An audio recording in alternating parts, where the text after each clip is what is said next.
सोचिए अगर हम सिर्फ विकास के दर्शक न रहकर उसके लेखक बन जाएं तो। आज हम इसी कमाल के और कुछ हद तक डरावने सवाल की गहराइयों में उतरेंगे। तो चलिए इस दिलचस्प सोच की दुनिया में झांक कर देखते हैं। जरा आंखें बंद करके एक ऐसी सुबह के बारे में सोचिए जहां किसी की नींद खुले और खिड़की के बाहर ऐसे जीव दिखाई दें जो अब तक सिर्फ हमारी कल्पना में ही थे। ये कोई सपना नहीं है, ये एक ऐसे भविष्य की झलक हो सकती है जहां इंसान जिंदगी की कहानी खुद लिखेगा। तो इस नए दौर का आखिर मतलब क्या है?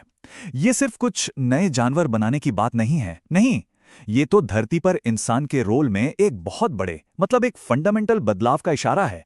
हम सिर्फ प्रकृति के नियमों को मानने वालों से खुद नियम बनाने वाले बन सकते हैं। तो दिमाग में सबसे बड़ा सवाल तो यही आता है कि ये सब होगा कैसे? आखिर वो कौन सी टेक्नोलॉजी है जो हमें इस कल्पना को हकीकत में बदलने की ताकत देगी? आइए देखते हैं कि आखिर किसी नई प्रजाति को बनाने का पूरा ब्लूप्रिंट स्टेप बाय स्टेप कैसा हो सकता है। मोटे तौर पर देखें तो ये पूरा प्रोसेस 4 मेन स्टेप्स में हो सकता है। सबसे पहले आता है एआई, जो हमें मनचाहे गुणों के बारे में बताता है। उसके बाद क्रिस्पर जैसे पावरफुल जीन एडिटिंग टूल्स का काम शुरू होता है, जो इन गुणों को डीएनए में डाल देते हैं। फिर अलग अलग जीनोम को मिलाकर हाइब्रिड बनाए जाते हैं और आखिर में सिंथेटिक गर्भ में इन नए जीवों को बड़ा किया जाता है। ठीक है, तो अब हमें ये तो पता चल गया कि ये सब कैसे हो सकता है। तो चलिए अब उन संभावनाओं के बगीचे में झांकते हैं।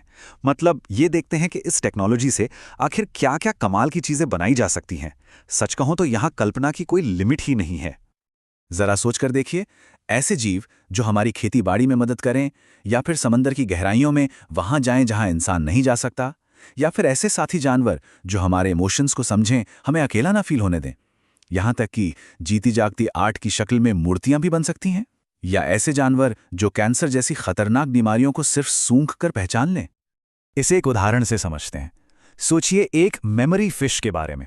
मतलब एक ऐसी मछली जिसे खास तौर पर ऐसा बनाया गया है कि वो अपने मालिक के मूड के हिसाब से अपना रंग बदल ले। अगर मालिक खुश है तो मछली के रंग चमकीले हो जाएंगे, और अगर दुखी है तो रंग शांत हो जाएंगे। ये दिखाता है कि टेक्नोलॉजी से कितने गहरे और पर्सनल इमोशनल कनेक्शंस भी बनाए जा सकते हैं।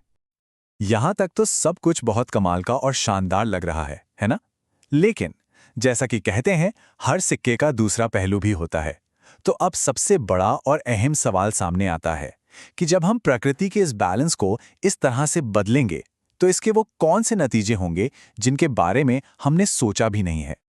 तो अब हम इस टेक्नोलॉजी के उस डार्क साइड की तरफ बढ़ते हैं, जहां सवाल भी गहरे हैं और खतरे भी। सोचिए क्या होगा अगर हमारे बनाए हुए ये जीव हमारी लैब से निकलकर बाहर की दुनिया में पहुंच जाएं। इसके जो इकोलॉजिकल नतीजे होंगे वो बहुत बहुत भयानक हो सकते हैं। ये बिल्कुल एक डोमिनो इफेक्ट की तरह होगा। हमारे बनाए गए ये सुपर जीव शायद इतने ताकतवर हों कि वो असली नेचुरल प्रजातियों को खत्म ही कर दें। वो आक्रामक होकर पूरे के पूरे इकोसिस्टम का हुलिया बदल सकते हैं। हमारे बनाए गए कीड़े शायद पॉलिनेशन के प्रोसेस को गड़बड़ा दें, और देखते ही देखते पूरी फूड चेन का बैलेंस बिगड़ सकता है।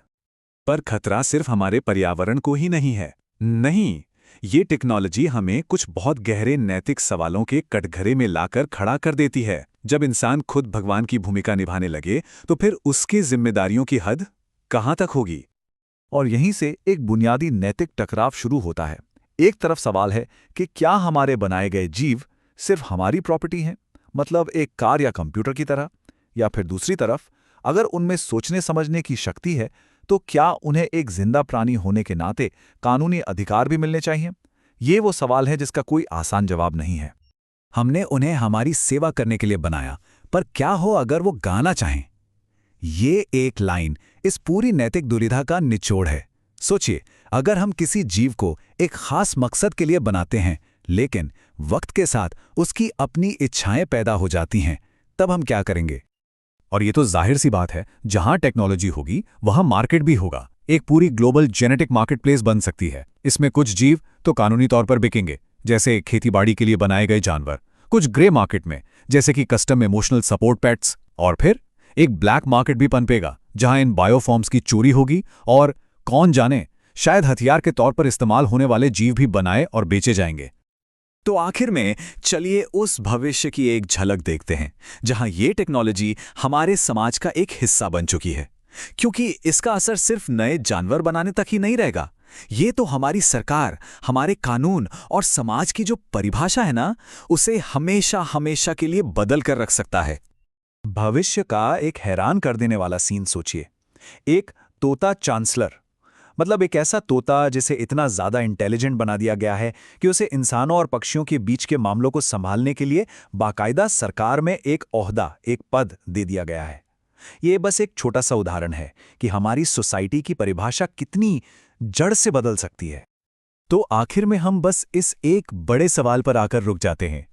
क्या हम इस बेहिसाब ताकत का इस्तेमाल एक ऐसा भविष्य बनाने में करेंगे जहां इंसान और उसकी बनाई हुई रचनाएं दोनों मिलकर सुकून से रहें, या फिर हम ऐसे लापरवाह भगवान बन जाएंगे जो एक ऐसा डायस्टोपियन चिड़ियाघर बना देंगे जो हमारे ही कंट्रोल से बाहर हो जाएगा? ये फैसला हमें ही करना है।